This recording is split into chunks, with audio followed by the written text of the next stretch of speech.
মাত্র ৪ থেকে ৫ বছরে শূন্য থেকে কোটিপতি বনে গেছেন বেলাল হোসাইন নামের এক যুবক। বছর বছর আয় করেন কোটি কোটি টাকা। মান্থলি যদি বলি তাহলে ৫,০০০, ৬,০০০, ৭,০০০, ৮,০০০ ডলার পর্যন্ত আমার মান্থলি ইনকাম হয়েছে।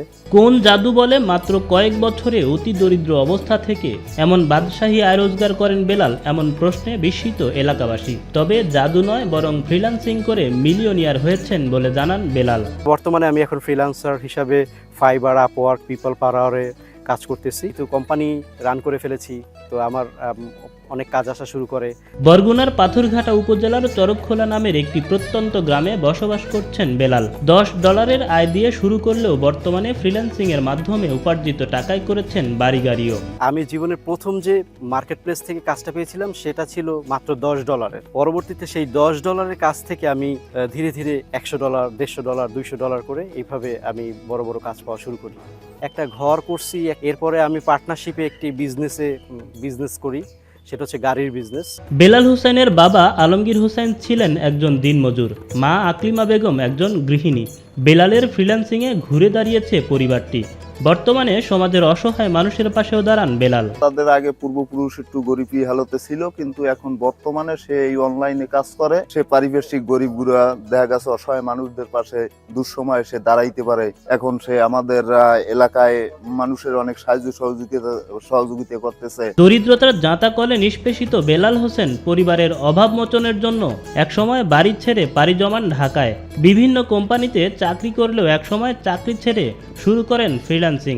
এরপর আর পেছনে ফিরে তাকাতে হয়নি তাকে। আমার প্রায় 40 জন ভার্চুয়াল এমপ্লয়ি ছিল। বর্তমান প্রেক্ষাপটে আমি যদি বলি তাহলে এখন আমার প্রায় 10 জনের মতো এমপ্লয়ি আছে।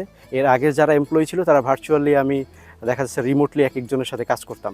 2021 সালে বাংলাদেশ সরকারের লার্নিং অ্যান্ড আর্নিং ডেভেলপমেন্ট প্রজেক্টের হয়ে ফেনী জেলার প্রশিক্ষকের দায়িত্বও পালন করেন Belal. Learning earning development project Bangladesh সরকারের এটি একটি প্রজেক্ট ছিল। সেখানে 5 লক্ষ ফ্রিল্যান্সার তৈরি করা একটি উদ্যোগ নিয়েছিল বাংলাদেশ সরকার। পরবর্তীতে আমি সেখানে চান্স পাই এবং ফেনী জেলার হয়ে আমি ট্রেনার ছিলাম। একসময় দুবেলা দুমুঠো খাবার খেয়ে বেঁচে থাকাই যেখানে ছিল অনিশ্চিত, সেই বেলালের সফলতার গল্প এখন এলাকার মানুষের মুখে মুখে। তার সফলতায় খুশি স্বজন ও এলাকাবাসী। এই ফ্রিল্যান্সিং করার জন্য, শেখার জন্য ওর কাছে লোকজন আসে, পোলাপান আসে, শিখতেছে এবং শিখে বের হয়ে যাচ্ছে এবং নিজের পায়ে নিজে দাঁড়াচ্ছে। এটা তো আমাদের এলাকার গর্ব, এটা পাথরঘাটা উপজেলার গর্ব, এটা আমাদের বরগুনা ডিস্ট্রিক্টের গর্ব। তো বেলালকে নিয়ে আমাদের অনেক গর্ব। দোয়া করি আমাদের এই এলাকায় বেলালের মতো আরো 10-5টা ছেলে এই কাজ শিখে উন্নত করুক। বেলালের সফলতার গল্প শুনে ফ্রিল্যান্সিংকে পেশা হিসেবে বেছে নিতে আগ্রহী হয়ে উঠেছেন অনেক বেকার যুবক। বেলাল ভাইয়ের কাছে আমি ফ্রিল্যান্সিং শিখতেছি। আশা করছি কিছুদিনের মধ্যে ইন্টারন্যাশনাল মার্কেট প্লেসে কাজ করতে পারবো। আমরা এখন তার সাথে কাজ শিখতেছি, সামনে আরো অগ্রসর হব এবং আরো যারা ভাই বোনেরা যারা সবাইকে আগ্রহী করব। ফ্রিল্যান্সিং এর মাধ্যমে আয়ের বার্তা সবার মাঝে ছড়িয়ে দিতে চান বেলাল।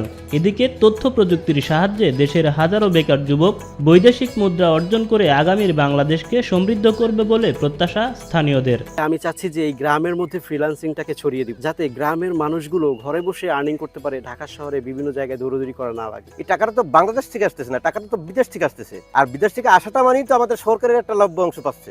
এরাই তো রেমিটেন্স যোদ্ধা, এদের দ্বারাই তো আমাদের দেশটা উন্নত হবে।